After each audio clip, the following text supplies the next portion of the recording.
అందరికీ నమస్కారం అండి. బాచీరా కుకింగ్ స్కూల్కి వెల్కమ్ అండి. ఈరోజు మన వీడియోలో మిల్లెట్స్ పులావ్. మిల్లెట్స్ అనేవి ఆరోగ్యానికి చాలా చాలా మంచిదండి. ఇవి తృణధాన్యాలని కూడా అంటారు.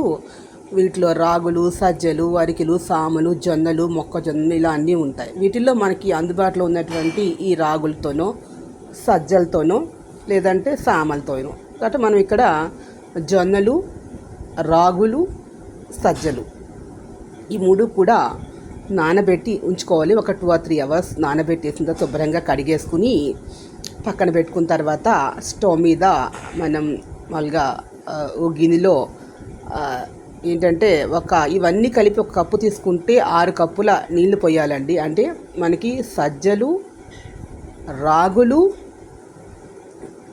అరికెలు లేదా సామలు ఇలా తీసుకున్నప్పుడు మనం మామూలుగా జొన్నలు, ఇక్కడ సజ్జలు, రాగులు తీసుకుందాం. ఈ మూడు కలిపి ఒక కప్పు తీసుకున్నట్లయితే 6 కప్పులు వాటర్ తోటి కొద్దిగా సాల్ట్ వేసి బాగా ఉడికించి పక్కన పెట్టుకోవాలి. అది మెత్తగా ఉడుకుతుంది. ఇలా దీంతో చూపిదా ఉడికి పక్కన పెట్టుకున్న తర్వాత అంటే బాగా మెత్తగా కాదు, కొంచెం బిరుసుగా. బాగా మెత్తగా ఉంటే పేస్ట్ లాగా అయిపోతుంది కాబట్టి కొద్దిగా బిరుసుగా ఒక 6 గ్లాసు నీళ్ళు పోసి సరిపోతుందండి.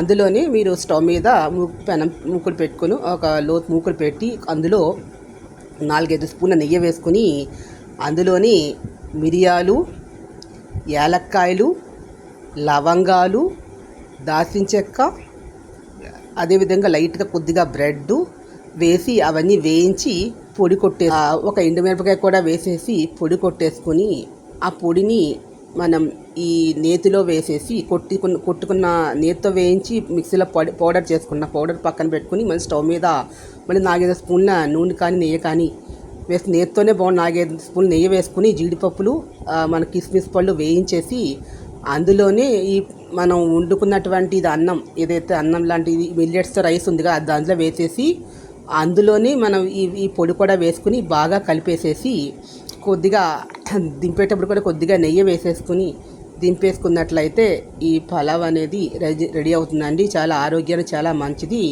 దీన్ని కర్డ్తో తింటే చాలా చాలా బాగుంటుంది. మరిన్ని ఇలాంటి వీడియోల కోసం please subscribe my channel. Thank you to all. ఇది ఆరోగ్యానికి మంచిది. మరిన్ని ఆరోగ్యమైన వీడియోలు కావాలనుకుంటే please subscribe my channel. Thank you to all.